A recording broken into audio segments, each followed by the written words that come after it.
Abran su Biblia, por favor, en Mateo capítulo 6, versos 9 al 11. Nuestro mensaje este día titula, Danos el pan nuestro. Danos el pan nuestro. Así dice la palabra en Mateo capítulo 6, versos 9 al 11. Por eso ustedes deben orar así. Padre nuestro que estás en los cielos, santificado sea tu nombre.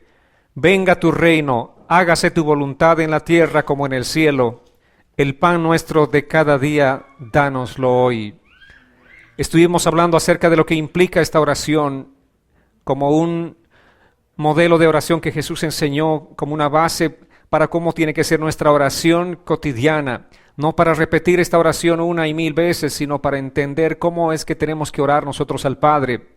Y realmente tenemos que estar conscientes de lo que Dios nos está enseñando este día, de lo que significa esta oración, de lo que nosotros tenemos que hacer todos los días, reconocer en primera instancia que el nombre del Señor tiene que ser santificado a través de nuestras vidas, reconocer que nosotros tenemos que proclamar y predicar y tenemos que orar para que el reino de Dios se establezca en los corazones de las personas y tenemos que buscar hacer su voluntad en nuestra vida.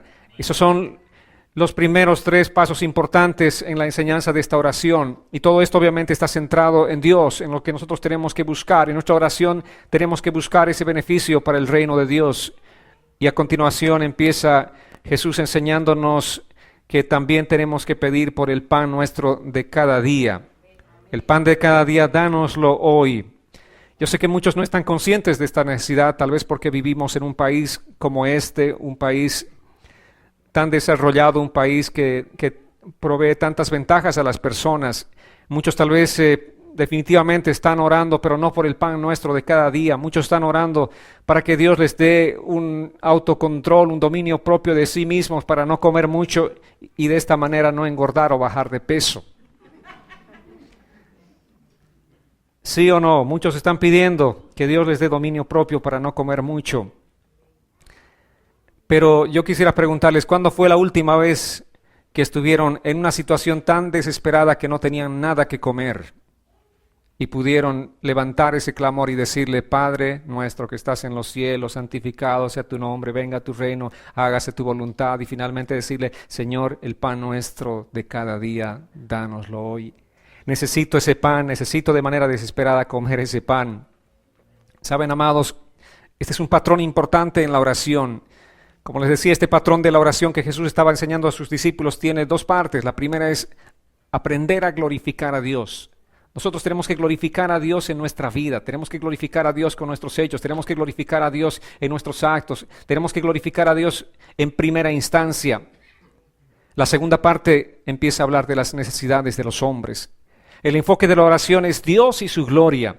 Luego vienen nuestras necesidades, amados. Amén. Tenemos que ser conscientes de esta enseñanza importante de Jesús, pero también nuestras necesidades no hacen a un lado a Dios.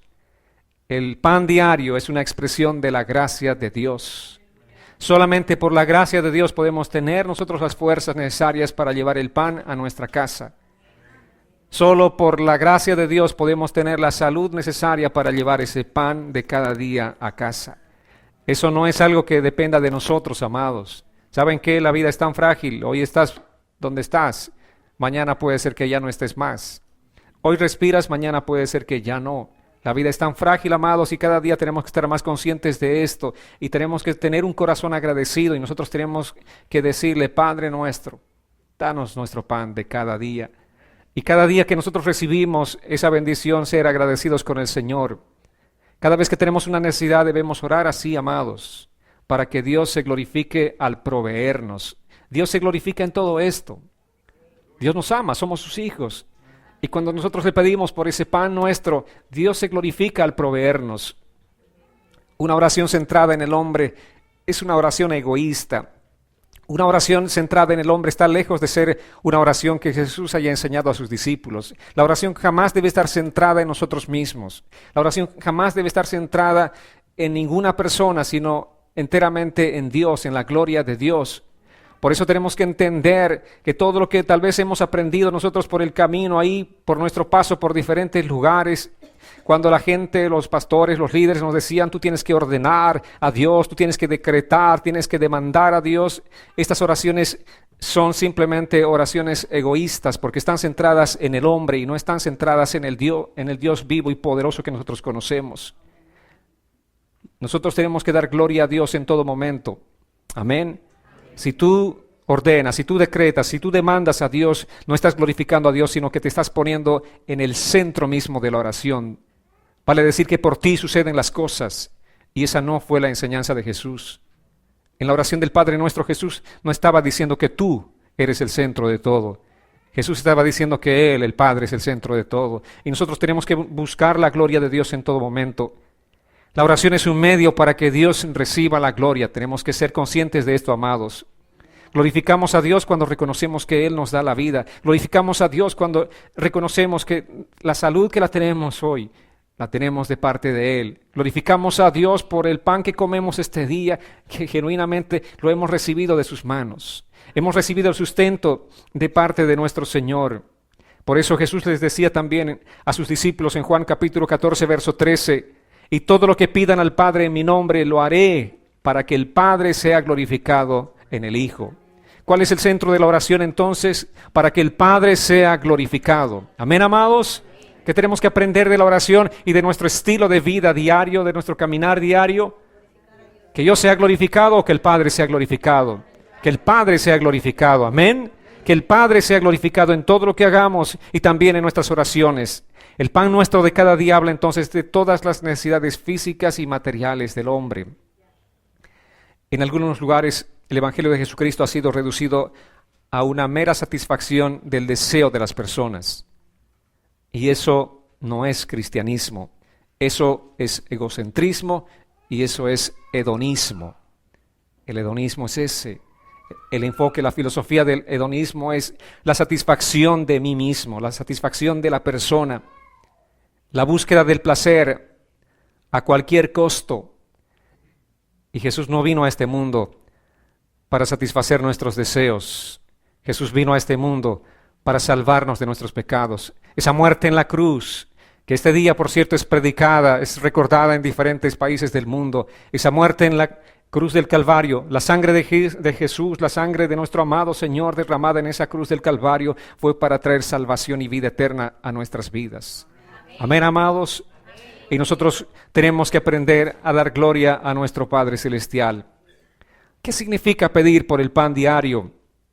Como les decía, el pan diario nos habla del sustento material, nos habla acerca del sustento físico. Es realmente impresionante que ese Dios excelso, ese Dios soberano, ese Dios grande y poderoso esté preocupado por nuestro pan de cada día. ¿No les parece maravilloso que ese Dios grande, eterno, incomparable, esté preocupado por la ropa que tenemos que vestir todos los días, por el techo donde tenemos que cobijarnos?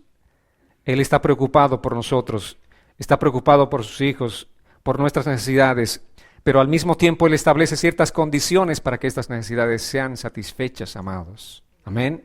Hay condiciones, no son nuestras reglas, no es lo que yo creo, lo que yo pienso. Por eso Jesús les enseñó a sus discípulos y les dijo, de esta manera tienen que orar. Y el enfoque en realidad central es buscar la gloria de Dios. El pan nuestro nos habla de todas las necesidades de nuestra vida. Y escuchen bien, nos habla de las necesidades de nuestra vida, no nos habla de los lujos. Dios ha prometido suplir nuestras necesidades. Amén. Lo que Él decida darnos a manera de lujo, eso viene por su gracia. Amén, amados. Pero ¿qué promete Dios? Suplir nuestras necesidades. Si tienes lujos, dile gracias, Señor. Eso es de gracia. Amén. Simplemente es la gracia del Señor. Pero el día que no tengas un pan, puedes decirle, Señor, tú has prometido en tu palabra darme el pan nuestro de cada día. Y creer con todo tu corazón y ten la certeza de que Dios te va a proveer ese pan. No dudes, acércate a Dios con todo tu corazón, con toda confianza. Para entender esto, amados, realmente cómo a veces la palabra y el evangelio es desvirtuado. Como en este tiempo el enfoque es el materialismo y no es Cristo, no es el buscar, el hacer la voluntad del Señor. el hombre más sabio que pisó esta tierra se llamaba Salomón. Él escribió en Proverbios capítulo 30, verso 8 y 9, señalando esta expresión que es importante para nuestra meditación. Él dijo: aparta de mí la vanidad y la mentira, y no me des pobreza ni riquezas. Dame solo el pan necesario, no sea que una vez satisfecho te niegue y diga: ¿y quién es el Señor? O que por ser pobre llegue yo a robar y ofenda el nombre de mi Dios. Este fue el hombre más sabio, y él nos dijo que definitivamente hay peligro en las riquezas. Cuando nosotros empezamos a tener y tener cosas, empezamos a ensoberbecernos. Por eso mucha gente está simplemente allá en sus propios afanes, a pesar de ser tal vez un día muy importante para recordar la resurrección de Jesucristo, la muerte y resurrección de Jesucristo. La gente está en otra cosa, está simplemente enfocada en su propia vida, en su propio mundo. Y ellos dicen: ¿y quién es Dios? ¿Quién es Dios? Dígame, todo lo que tengo lo obtuve por mis fuerzas, por mi trabajo, por mi capacidad, por mi inteligencia. Y eso decía muy bien Salomón. Ese es el peligro de las riquezas. Y tenemos que guardarnos de esos peligros. En lugar de decir dame más y más, tenemos que decirle: Señor, dame lo que necesito. Amén. Esa tiene que ser nuestra oración: dame lo que necesito. Y si tú me das más de lo que necesito, esa es la gracia del Señor. Obviamente, si Él nos da más de lo que necesitamos, nosotros tenemos que ser buenos administradores. Recuerden, dice la palabra que todo lo que recibimos de gracia, tenemos que dar de gracia. Lo que recibas de más es simplemente para volver a preguntarle al Señor: Dios, ¿por qué me diste de más? ¿Qué tengo que hacer con esto, con este excedente? Y Dios te dirá. Y de gracia, ¿no es cierto?, darás lo que recibiste de gracia. Amén, amados. Así tenemos que caminar y vivir nosotros este estilo de vida que Jesús ha establecido para nosotros en la cruz del Calvario. Él vino a establecer un estilo de vida, no una religión, sino un estilo de vida. Y tenemos que vivir nosotros confiando plenamente en ese estilo de vida que Él nos dijo que vivamos, porque allí está la victoria, allí está la bendición, allí está el gozo. No hay gozo en las cosas materiales. El gozo solamente está en la presencia de Dios y en el saber vivir conforme a estos principios que Él ha establecido para nosotros. Amados, Dios ha prometido suplir nuestras necesidades. Y dice la palabra: Dios ha prometido suplir las necesidades del justo. Amén. ¿Cuántos justos existen en este lugar? ¿Justos por ustedes mismos? ¿Por su propia justicia? No, somos justos por la obra de Cristo en la cruz del Calvario. Él nos ha justificado a nosotros. Esa sangre derramada en la cruz del Calvario, más la fe tuya que has recibido, la sangre como un instrumento que lava tus pecados, te han hecho justo a ti. ¿Y saben cuál es la promesa para los justos? Vayamos a una porción importante de la palabra. Salmos 37, 25, así dice, el salmista aquí está expresando, David dice: yo fui joven y ya he envejecido, pero nunca vi desamparado a un justo, ni a sus hijos andar mendigando pan. Amén. Nunca he visto a un justo desamparado. Esa es una promesa para ti si eres un justo. Esa es una promesa del Señor para ti. No vas a vivir desamparado, ni tus hijos van a vivir mendigando pan. Esa es promesa de Dios, esa es palabra del Señor. Pero como les digo, esto es para los justos. Amén. Esto es para aquel que tiene fe en Jesucristo. No es para todos. Todo nuestro sustento viene de Dios, nuestro alimento, nuestra ropa, nuestro techo vienen de parte de Dios. Todo es de su mano de gracia y de bondad, amados. Nada de lo que tenemos es por nosotros mismos, todo es de Dios. Si solamente nosotros pudiésemos reconocer cada día en nuestra vida que todo lo tenemos de parte de Dios, seríamos más agradecidos. Y el propósito del mensaje es este también, amados, que nosotros desarrollemos un corazón más agradecido. Y si tuviéramos un corazón agradecido, estaríamos más constantemente sirviendo al Señor. Estaríamos buscando más consistentemente al Señor. Eso es lo que hace un corazón agradecido. Pero un corazón que no es agradecido se desentiende de Dios y de las cosas de Dios. Amados, nosotros pongamos nuestro enfoque en el Señor. Tengamos un corazón agradecido porque lo que Él hizo es realmente grande y maravilloso. Mucha gente dice: yo me gano la vida, yo compro mi pan. Mucha gente dice: ¿qué le debo a Dios? No sé si tú eras uno de ellos que decía, ¿qué le debo a Dios? Yo llevo mi propia carga, dice la gente. Pero pocos son los que están conscientes de lo que tienen, lo han recibido como gracia de parte de Dios.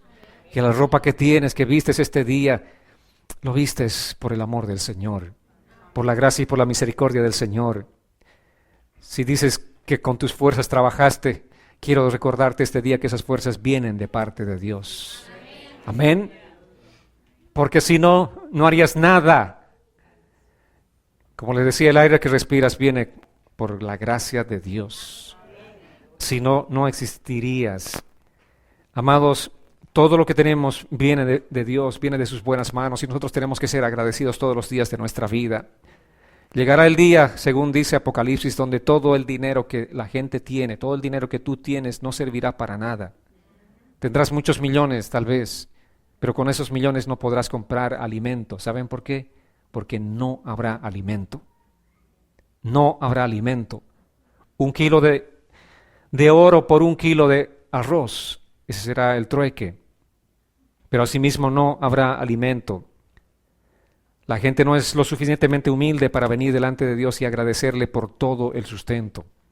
Tenemos que ser agradecidos todos los días de nuestra vida con el Señor por todo lo que tenemos, amados. Amén. Danos el pan de cada día, es orar reconociendo a Dios como ese sustentador de nuestra vida, de todas nuestras necesidades físicas, de todo absolutamente. Y saben cuán bondadoso es Dios, que Él ha creado una diversidad para nosotros. Así dice la palabra en Génesis capítulo 1, versos 29 y 30. Y dijo Dios, miren, les he dado toda planta que da semilla y que está sobre toda la tierra, y todo árbol que da fruto y semilla. Ellos les servirán de alimento para toda bestia de la tierra y todas las aves de los cielos y para todo lo que repta sobre la tierra y que tiene vida, toda planta verde les servirá de alimento. Y así fue. Si podemos ver a nuestro alrededor cuánta maravilla la que Dios ha creado. Tenemos tanta variedad de alimentos. Y si vamos a estudiar la Biblia solamente para hablar de la variedad de alimentos, podemos pasarnos muchas horas hablando acerca de la variedad de alimentos que Dios ha creado para nosotros. Y todo es bueno. Amén. Todo es bueno. Dios ha creado tantos animales para que comamos, tanta variedad de vegetales para que comamos, tantas verduras. Dios es bueno, amados. Él es bueno. Dios nos ha dado tanto. Y cuando estamos diciéndole, Señor, el pan nuestro de cada día, dánoslo hoy, estamos reconociendo a Dios como el creador de todas esas cosas, como ese Dios tan diverso. Dios no nos ha dado 5 alimentos y pare de contar, ¿verdad? Cada vez que van a un supermercado a veces es un dolor de cabeza. ¿Qué llevo? Porque tanta variedad de lechugas, no sé si esta o esta, o tanta variedad de tantos tipos de alimentos. Dice la palabra en 1 Timoteo 4, 4 y 5, porque todo lo que Dios creó es bueno. ¿Dónde están los amenes? Porque todo lo que Dios creó es bueno. Amén. Es bueno porque Dios lo creó. Y dice, nada es desechable si se toma con acción de gracias, pues por la palabra de Dios y por la oración es santificado. La palabra de Dios santificó todas las cosas, por eso son buenas. Dios dijo que se hagan y se hicieron. Y Dios santifica nuestro alimento cuando nosotros le damos gracias por los alimentos. Por eso tenemos que orar, porque por la palabra es santificado el alimento. Y mucho que sí, tenemos que ser conscientes en este tiempo de orar por nuestros alimentos. Porque si bien Dios nos ha dado una variedad, el hombre ha puesto su mano allí y ha empezado a echar a perder con tanto pesticida. Estamos comiendo tantos químicos que finalmente van a devastar nuestra salud. Pero por la palabra de Dios es santificado. Y por tu oración el alimento va a ser santificado. Amén, amados. ¿Son conscientes de orar por sus alimentos? De cada vez que se llevan un alimento a la boca, ¿son conscientes de que eso viene de parte de Dios? Tenemos que ser conscientes, amados. Solo los animalitos no son conscientes de ello, se comen su comidita sin orar. Pero nosotros somos hijos de Dios, somos conscientes de todo lo que recibimos, lo recibimos de sus buenas manos. y decirle gracias, Señor, esto es por tu gracia. Esta es tu provisión. Ahora no ores simplemente para cumplir la oración de la comida. Ora realmente porque estás agradecido, con un corazón agradecido. Amén. No ores por cumplir, porque esas oraciones que se hacen solamente por cumplir no sirven. Realmente no salen de lo profundo del corazón. Pero cuando tú oras con agradecimiento a Dios, estás dándole la gloria a Él y estás reconociéndole a Él como tu sustentador. Dios es la fuente de todo, amados, y cuando somos conscientes de esto, estamos dándole la gloria a Dios. Amén. Él es el sustentador de todas las cosas. En Primera Crónicas, así dice la palabra, capítulo 29, verso 14. A decir verdad, ¿quién soy yo y quién es mi pueblo para poder ofrecerte todo esto? Y de esta manera voluntaria, todo es tuyo, y lo que ahora te damos lo hemos recibido de tus manos. Todo lo que tenemos, dice, lo hemos recibido de tus manos. ¿Son conscientes de eso? No, pero esto es mi dinero, decimos, ¿verdad? Ese no es tu dinero, lo has recibido de las manos del Señor. Y en este sentido, la palabra está diciendo, aún cuando nos acercamos el momento de la ofrenda para darle al Señor nuestro diezmo, para darle nuestras ofrendas, le decimos, Dios, todo lo hemos recibido de tus manos. Todo lo hemos recibido de tus manos. Y venimos solamente con gratitud a darte parte, un poco, de lo mucho que tú nos diste. Seamos conscientes y seamos agradecidos todo el tiempo de nuestras vidas. No seamos ingratos. La ingratitud es una cosa realmente muy fea, amados. Seamos agradecidos con el Señor. ¿Qué es lo que Jesús dio por nosotros? ¿Dio parte de su vida o dio toda su vida? ¿Qué es lo que damos nosotros por Dios? Migajas de nuestra vida. Migajas de nuestra vida. No estamos dispuestos a darlo todo por el Señor. Y no le estoy hablando de lo material, sino de su vida entera. Una rendición total al Señor, eso es lo que Él demanda de nosotros. Dios nos da todo y nosotros no le agradecemos ni le glorificamos a Dios. Entre más tiene la gente, menos agradecida se vuelve con Dios. ¿Han visto eso? Entre más tiene la gente es menos agradecida. ¿Y cómo estamos nosotros cada uno este día? Evalúe su vida. ¿Cómo estás? ¿Realmente estás viviendo una vida de gratitud delante de Dios? ¿Estás agradeciéndole al Señor por todo lo que Él te da? ¿Eres agradecido con el Señor o eres uno más de esos ingratos? Amados, también quiero decirles que Dios no está obligado a satisfacer las necesidades físicas de todo el mundo. La palabra decía que no hay justo desamparado. ¿Recuerdan? Vayamos a Salmos capítulo 37, versos 3 al 5. Tenemos que ser conscientes de lo que dice la palabra del Señor. Dice así el salmista: confía en el Señor y practica el bien, así heredarás la tierra y la verdad te guiará. Disfruta de la presencia del Señor y Él te dará lo que de corazón le pidas. Pon tu camino en las manos del Señor, confía en Él y Él se encargará de todo. Amén. ¿Qué es lo que tienes que hacer? ¿Qué es lo que Dios está diciéndonos este día? Que tú disfrutes de la presencia del Señor. Busques el deleite en el Señor, en su presencia. Eso es lo que tenemos que hacer. ¿Cuántos tienen un corazón agradecido? Los que tienen un corazón agradecido tienen que buscar deleitarse en la presencia del Señor. ¿Y cuál es la promesa? Y Él te dará lo que de corazón le pidas a Él. Y cuando tu corazón está agradecido, ¿qué es lo que vas a pedirle? Sino todas las cosas que estén centradas en su gloria. Amén. En su gloria. No estás pensando en ti mismo, sino estás pensando en Él, en la gloria del Señor. Salmos 37, versos 18 al 20 dice: el Señor cuida de los hombres honrados y mantendrá la herencia de ellos para siempre. En tiempos difíciles no serán avergonzados y en tiempos de escasez tendrán abundancia. Pero los malos perecerán. Los enemigos del Señor serán consumidos, se esfumarán como el humo de la grasa de carneros. Aquí hay dos cosas importantes. Por una parte nos habla acerca de los justos, de los fieles. Estos fieles, ¿qué va a acontecer con ellos? Dice la palabra del Señor que se mantendrá la herencia de ellos para siempre. En tiempos difíciles no serán avergonzados. Qué promesa más hermosa, ¿verdad? En tiempos difíciles, van a venir tiempos difíciles. Les garantizo que sí van a venir tiempos difíciles. Pero ¿cuál es la garantía del Señor en estos tiempos difíciles? No serán avergonzados. No serán avergonzados. Vale decir que sus hijos no mendigarán pan. Para los fieles, en tiempos de escasez, ellos tendrán abundancia. Por eso Jesús nos dijo y nos enseñó a orar por ese pan nuestro de cada día. Tendremos, amados, tendremos. Dios no nos va a hacer faltar, vamos a tener. Pero pongamos nuestra confianza en Él. Pero dice, los enemigos del Señor serán consumidos. Hay promesas para los justos y hay juicio para los incrédulos. ¿Con quiénes está comprometido Dios en suplirnos ese pan de cada día? Con los justos. Y los injustos, aquellos que no se acuerdan de Dios, aquellos que menosprecian a Dios, ¿Dios tiene alguna obligación con ellos? Nada, ninguna. ¿Cómo está tu corazón? ¿Eres de los justos o de los injustos? ¿Está tu corazón buscando a Dios? Amados, Dios ha prometido darnos provisión física, material, y no podemos dudar de sus promesas. Él lo ha prometido.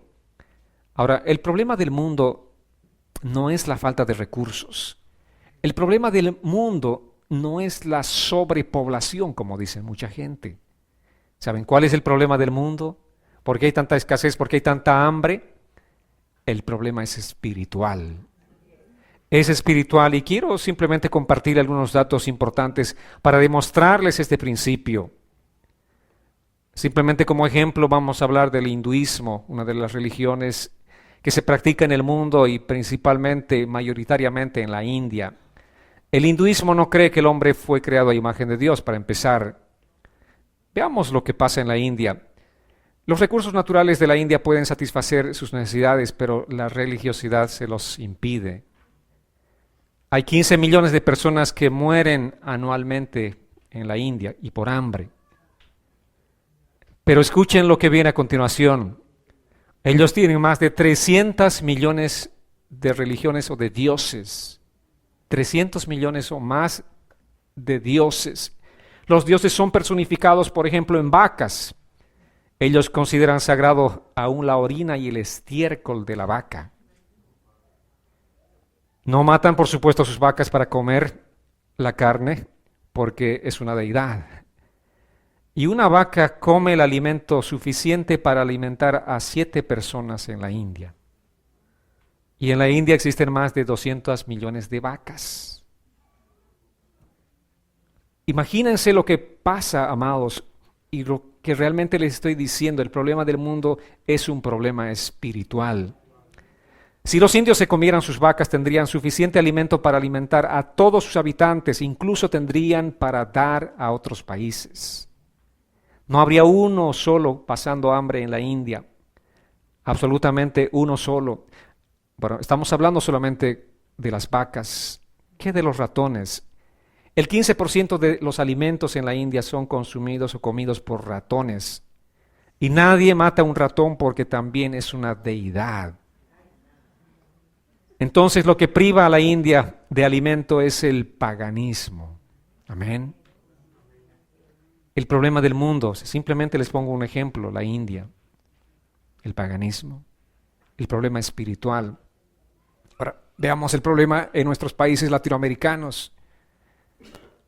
Pongo como ejemplo mi propio país, que también es pagano, que la gente vive en mucha pobreza, pero de esa pobreza extrema en la que viven, ellos extreman recursos para pasar, por ejemplo, algo así que ellos llaman prestes.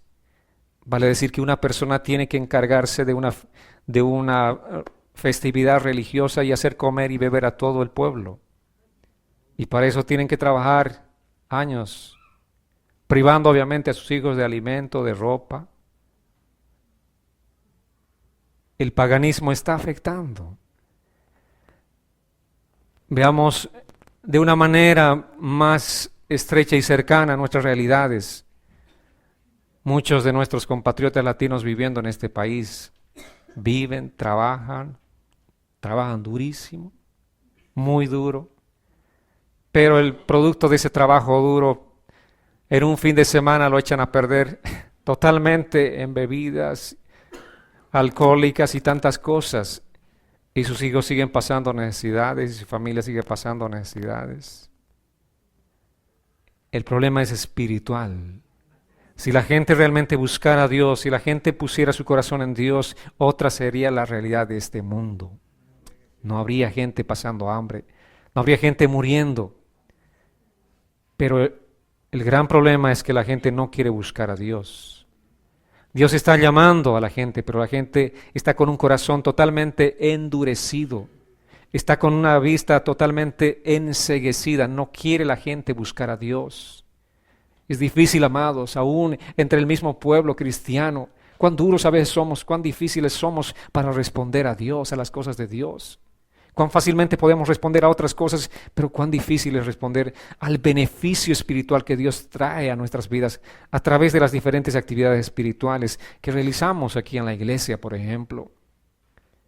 Proverbios capítulo 10, verso 3 dice, el Señor no deja que el justo pase hambre, pero rechaza la iniquidad de los impíos.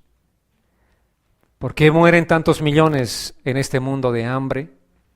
Porque están viviendo en su propia iniquidad y Dios no está comprometido con la gente que lo rechaza a Él.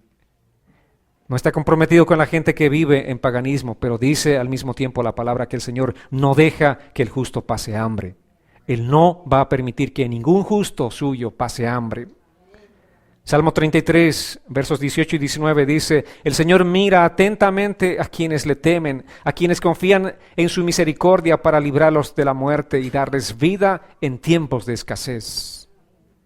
¡Cuánta promesa! Por eso Jesús decía que tenemos que orar de esta manera, el pan nuestro, dánoslo hoy, el pan nuestro de cada día, Señor. Salmos 34, versos 9 y 10 dice, ustedes, sus fieles, teman al Señor, pues a quienes le temen nunca les falta nada. Amén. ¿Para quién es esta promesa? Para nosotros, para los hijos de Dios, para los que confían en el Señor, pues a quienes le temen nunca les falta nada. Los cachorros del león chillan de hambre, pero los que buscan al Señor lo tienen todo. Lo tienen todo. Dios va a preservar a su pueblo, amados, aún en medio del hambre, en medio de este mundo que ya va a empezar en breve a enfrentar situaciones mucho más conflictivas. Dios va a preservar a su pueblo. ¿Por qué? Por la palabra que Él ha hablado. Amén, amados. Normalmente Dios satisface las necesidades de su pueblo con otros miembros del pueblo. Dios suple de esta manera la necesidad de la gente que está imposibilitada de trabajar. Cuando dice la palabra en Santiago capítulo 2, versos 15 y 16, si un hermano o una hermana están desnudos y no tienen el alimento necesario para cada día, y alguno de ustedes les dice, vayan tranquilos, abríguense y coman hasta quedar satisfechos, pero no les da lo necesario para el cuerpo, ¿de qué sirve esto? En la familia de Dios, entre los justos del Señor, si vemos a un necesitado, dice la palabra que el hermano que tiene ese excedente de gracia que hace, comparte de gracia para suplir las necesidades de ese otro hermano que no tiene el alimento de este día. La palabra dice que el hombre debe ganarse el sustento. Nosotros no debemos decir que estamos esperando que vengan los cuervos a alimentarnos como vinieron a alimentar a Elías, ¿verdad? El profeta de Dios. Tal vez eventualmente lo haga, pero la palabra nos exhorta a trabajar. Nos dice en 2 Tesalonicenses capítulo 3, verso 10, cuando estábamos con ustedes también les ordenamos esto, si alguno no quiere trabajar, que tampoco coma. En el pueblo de Dios nadie debe quedar sin trabajar por no querer trabajar, ¿verdad? Sino tal vez porque esté imposibilitado físicamente, pero nadie, ningún necesitado debe existir porque simplemente no quiera trabajar. Ahora Jesús dice, no se preocupen de lo físico y lo material como los paganos, sino que confíen plenamente en Él. Esa es la palabra de Jesús para nosotros. Nuestra confianza en el Señor. Cada día que nos levantamos, cada día que empezamos una jornada con las diferentes actividades, estamos confiando en Dios. Que Dios nos va a dar fuerzas, que Dios va a abrir puertas para nosotros si tienen negocios, que Dios va a traer a los clientes, que el Señor va a hacer su obra. Todos los días nos levantamos confiando plenamente en el Señor. Confiamos en la provisión del Señor.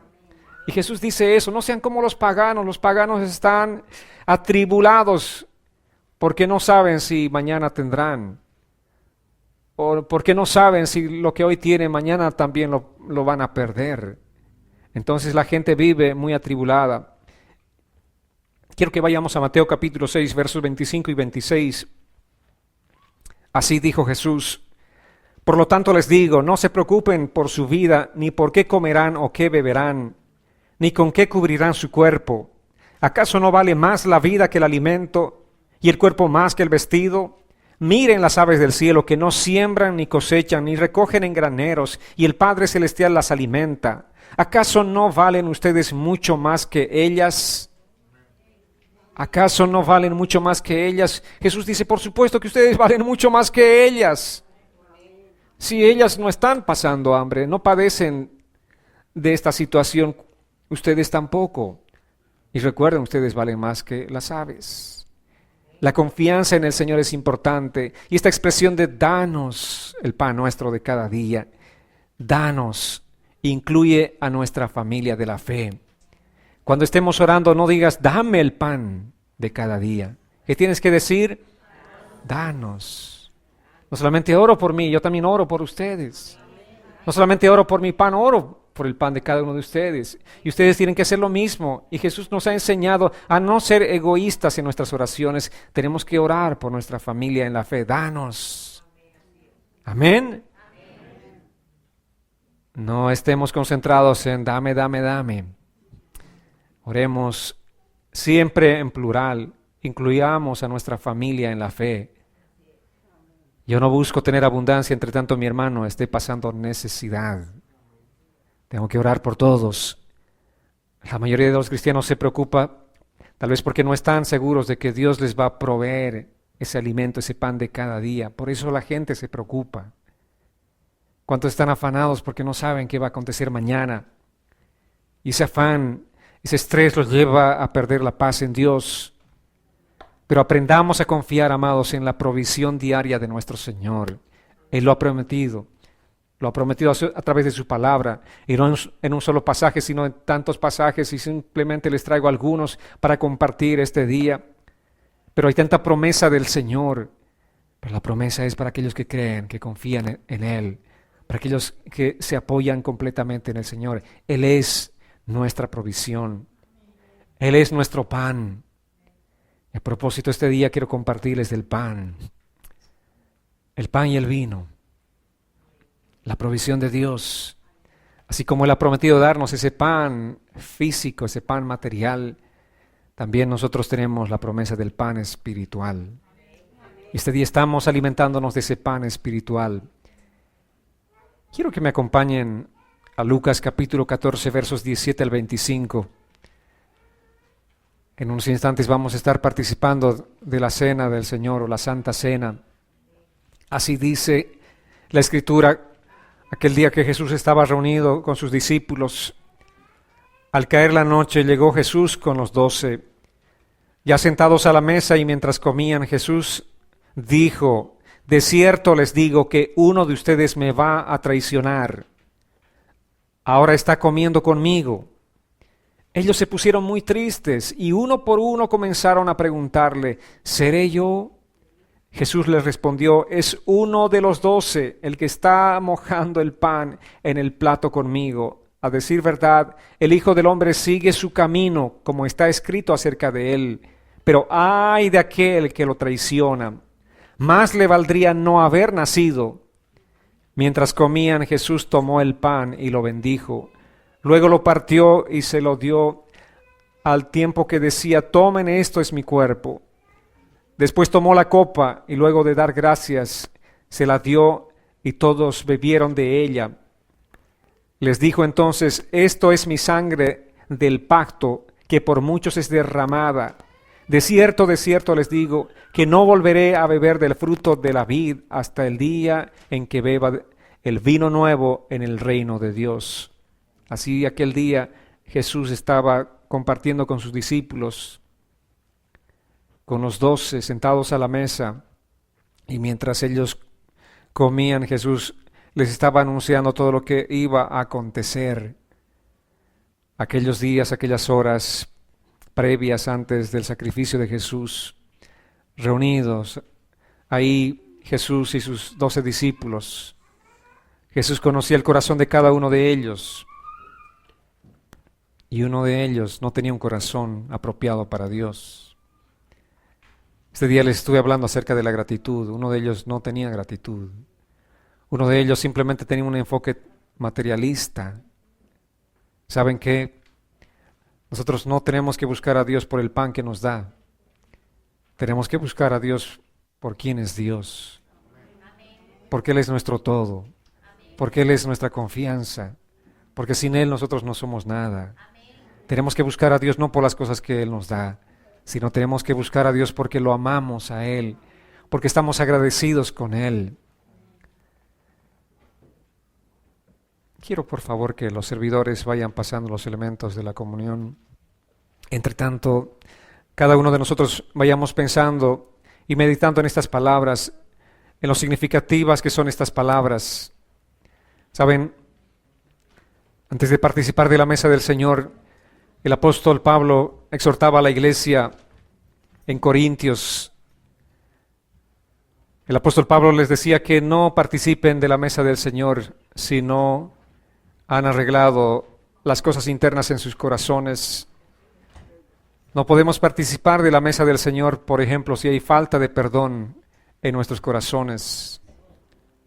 No podemos participar de la mesa del Señor si nosotros tenemos algún resentimiento contra algún hermano, si retenemos alguna cosa en nuestro corazón contra nuestro hermano. Pero este momento, a tiempo de ir recibiendo los elementos de la mesa del Señor, usted puede cerrar sus ojos y ponerse a cuentas con Dios en primera instancia. Y si el hermano está en este lugar, es un momento propicio para ponernos a cuentas con el hermano, ponernos en paz.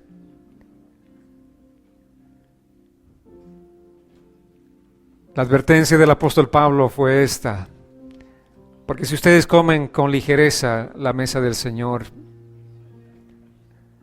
ustedes comen juicio y beben juicio para sí mismos. Algo que puede ser tan especial para nosotros en lo espiritual, algo que puede traer tanto beneficio espiritual a nuestras vidas.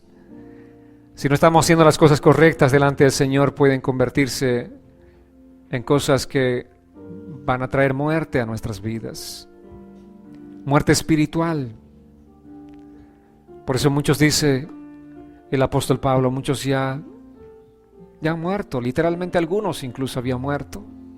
Estaban dormidos.